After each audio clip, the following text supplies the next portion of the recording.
భగవానుడు ప్రసన్నమైనంత సత్వరంగా ఈజీగా మరి ఏ గ్రహము ప్రసన్నం కాదు. అయితే ఆ శని భగవానుడి గురించి ఉన్న అపోహలను, ఆ స్వామి యొక్క పూజా విధానము, పరిహారాలు, ఆయన యొక్క చరిత్రను మనము తెలుసుకోబోతున్నాం. అయితే శని భగవానుడు నవగ్రహాలలో సప్తమంగా అంటే 7వ గ్రహంగా మనం పరిగణన చేస్తాము. అయితే సకల జీవులకు అంటే ప్రత్యక్ష భగవానుడైనటువంటి సూర్య భగవానుడి యొక్క పుత్రుడు అని కూడా మనం చెప్పుకుంటాము. అయితే ఈ శని భగవానుడు ఏ జీవి అయితే తన కర్మలను పాపకర్మలు కానీ పుణ్యకర్మలను కానీ చేస్తాడో దానికి సంబంధించినటువంటి ఫలితాలను ఇస్తూ ఉంటాడు. అయితే ఈ శని భగవానుడిని న్యాయదేవతగా కూడా మనం చెప్పుకుంటూ ఉంటాము. ఈయనకి స్వపక్ష పరపక్ష భేదాలు లేదు. ఏ జీవి అయినటువంటి ఏదైనా సరే అంటే పశువులు కానీ పక్షులు కానీ మనుషులు కానీ ప్రకృతి కానీ ఈ భగవానుడికి లోబడి ఆ యొక్క ఫలితాలను మనకి అందిస్తూ ఉంటాడు. అయితే శనిదేవుణ్ణి మనము న్యాయదేవతగా కూడా పరిగణలోకి తీసుకుంటాము. అయితే ఈ మనిషి చేసిన లేదా జీవి చేసిన కర్మలకు సంబంధించినటువంటి ఫలితాలను మాత్రమే ఈయన అనుగ్రహం చేస్తాడు. అయితే ఈ శని భగవానుడి యొక్క చరిత్ర ఏంటి, ఆయన యొక్క తల్లిదండ్రులు ఎవరు అనే అంశంలో శని భగవానుడు నవగ్రహాలకు రారాజు అయిన సూర్య భగవానుడి యొక్క అంటే సకల జీవరాశులకు సూర్య భగవానుడు అధిదేవుడు. నవగ్రహాలలో కూడా ప్రథముడు సూర్య భగవానుడు. ఈ సూర్య భగవానుడి యొక్క సతీమణి సంజ్ఞాదేవి, వీరి ఇరువురికి పుట్టిన పుత్రుడే శని భగవానుడు. అయితే ఈ శని భగవానుడికి తమ్ముడుగా అంటే సహోదరుడుగా యమధర్మరాజు యమునలు కూడా ఉన్నారు. అయితే దీనికన్నా ముందు మరి ఒక చిన్న అంశాన్ని మనం ప్రస్తావించుకోవాలి. అయితే శని భగవానుడి యొక్క సతీదేవి సంజ్ఞాదేవి, ఆవిడ సూర్య భగవానుడి యొక్క తాపాన్ని వేడిని తట్టుకోలేక తన యొక్క ఛాయను అంటే నీడను ఒక స్త్రీమూర్తిగా చేసి తన తండ్రి అయిన విశ్వకర్మ దగ్గరికి వెళ్ళిపోయి ఈ ఛాయాదేవిని సూర్యుడి దగ్గర ఉంచిపెడుతుంది. అయితే ఎప్పుడైతే ఈ ఛాయాదేవి సూర్యుడి దగ్గర ఉన్నదో సతీదేవిగా అంటే ఆయన యొక్క పత్నిగా చలామణి అవుతూ శని భగవానుణ్ణి తపతిని ఇద్దరు పుత్రులను ఆవిడ కన్నది. ఈ ఛాయాదేవికి కలిగిన ఈ ఇద్దరు పుత్రులు సంజ్ఞాదేవికి కలిగినటువంటి యమధర్మరాజు యమున, వీళ్ళని ఈవిడ కొంచెము అంటే సవతి రూపంలో పరోక్షంగా బాధలు పెట్టడం కానీ సరిగా చూసుకోకపోవడం కానీ చేయడం వల్ల కొంత ఇబ్బందులు తల ఎత్తేవి. అయితే ఒకరోజు ఈ శని భగవానుడు తపతి యమధర్మరాజు యమున ఈ నలుగురు కలిసి ఆడుకుంటున్న సమయంలో యమధర్మరాజు ఈ శని భగవానుణ్ణి చులకన చెయ్యడము, కాలు విరిచే అంటే చిన్నపిల్లలు తగాదాలు చిన్నపిల్లల ఆటల్లో ఈ శని భగవానుడి యొక్క కాలుని విరచడంతో ఈ ఛాయాదేవి కోపోద్రిక్తురాలయ్యి యముణ్ణి శపించింది. ఇప్పుడు శనిదేవుడి యొక్క కథను చెప్పుకుందాము. నవగ్రహాలకు రారాజు అయిన సకల జీవులకు ప్రత్యక్ష భగవానుడు అయినటువంటి సూర్య భగవానుడు సతీమణి సంజ్ఞాదేవి, వీరిరువురికి కలిగినటువంటి సంతానము యమధర్మరాజు యమున. యమున అనేది ఇప్పుడు మనకి నదీ రూపంలో ఉన్నదనమాట. అయితే వీరిరువురే కాకుండా సూర్యుడి యొక్క వేడికి తాళలేక ఈ సంజ్ఞాదేవి తన నీడను తనలాంటి స్త్రీనే పుట్టించి ఈ ఛాయ అని పేరు పెట్టి సూర్యుడి దగ్గర తన భర్త దగ్గర కొంతకాలం ఉండమని చెప్పి తన పుట్టింటికి వెళ్ళిపోయింది. ఎప్పుడైతే తన భర్త దగ్గర నుంచి పుట్టింటికి వెళ్ళిపోయిందో ఈ ఛాయాదేవి సూర్య భగవానుడితో కలిసి శని భగవానుడికి తపతి అనే ఆడపిల్లకు జన్మనిచ్చింది.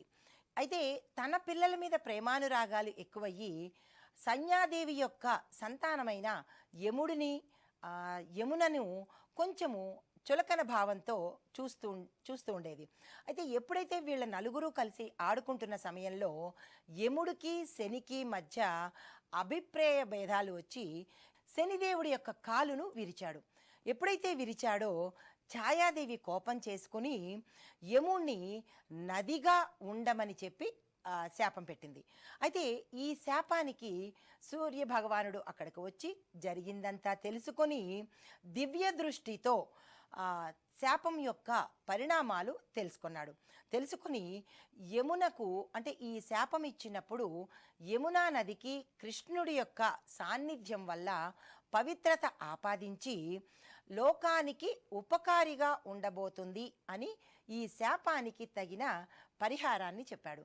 ఎవరైతే యమునా నదిలో కనుక స్నానం చేసినా, యమునా నదిని స్పర్శించినా కానీ వారి యొక్క సర్వ పాపాలు హరిస్తాయి అని సూర్య భగవానుడు పరిహారంగా చెప్పాడు.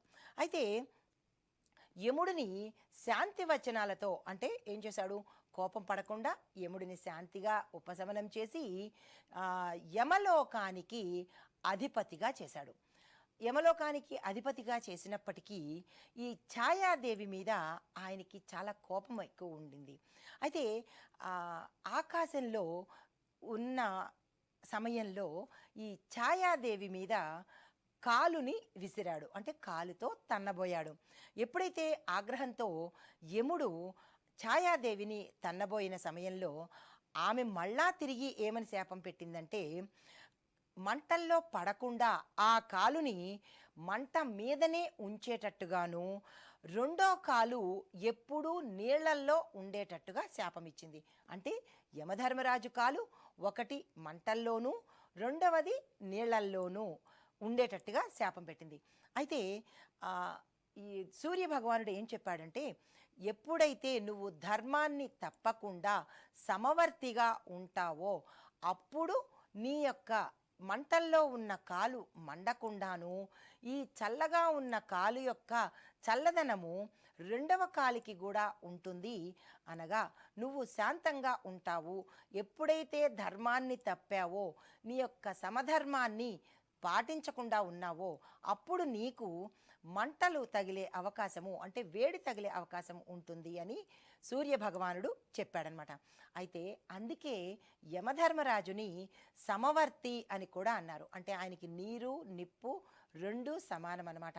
పేద గొప్ప అనే భావన యమధర్మరాజుకి లేదు. అయితే ఇక్కడ యమధర్మరాజు యమలోకానికి అధిపతిగా ఉన్నప్పుడు ఈ శని భగవానుడికి జ్యేష్ఠాదేవిని ఇచ్చి వివాహం చేశారు. ఈ వివాహం చేయడంతో పాటుగా త్రిమూర్తులు కూడా శని భగవానుడికి కొన్ని వరాలను అందించారు.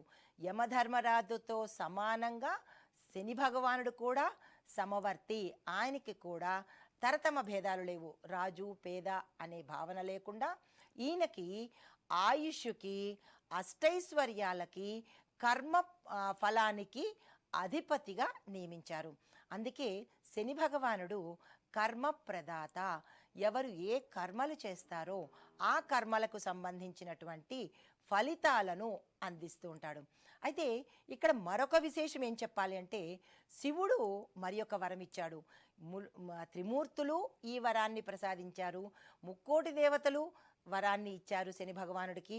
దీనితో పాటు శివుడు కూడా యమధర్మరాజుకు తత్సమానంగా ఉండేటట్టు వరంతో పాటు ఎవరైతే పాపకర్మలు చేస్తారో, ఎవరైతే ఇతరులను పీడిస్తారో, ఎవరైతే ఎదుటివారిని చులకనగా చూస్తారో, ఎవరైతే క్రమశిక్షణను అతిక్రమిస్తారో వారికి మాత్రమే నువ్వు క్రూరుడుగా కనిపిస్తావు.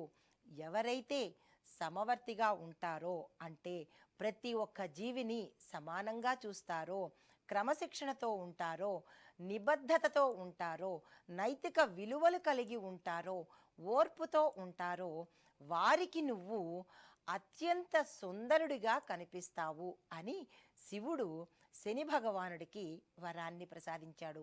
అంటే శని భగవానుణ్ణి శని అని ఎప్పుడూ పిలవరాదు. ఇక్కడ మరొక చిన్న అంశాన్ని కూడా మీకు తెలియపరచాలి. అయితే ఈ శని భగవానుడికి మరి ఒక వరాన్ని కూడా ముక్కోటి దేవతలు ఇచ్చారు. ఎవరైనా సరే మానవులు కానీ, దేవతలు కానీ శని భగవానుడిని అంటే ముఖం దృష్టి చూడకూడదు. అంటే ఆయన కళ్ళతో వీక్షించకూడదు, ముఖాన్ని చూడకూడదు. శని భగవానుణ్ణి ఎప్పుడూ అధో దృష్టితో అంటే ఆయన పాదాలను మాత్రమే చూడాలి కానీ ముఖ దర్శనము చెయ్యరాదు. ఎందుకో కూడా ఇక్కడ ఒక చిన్న విషయం మీకు చెప్తాను. అయితే కైలాసంలో పార్వతీ అమ్మవారు గణపతిని సృష్టించింది అన్న విషయం ఆ కథ అందరికీ తెలుసు కదా. అయితే ఆ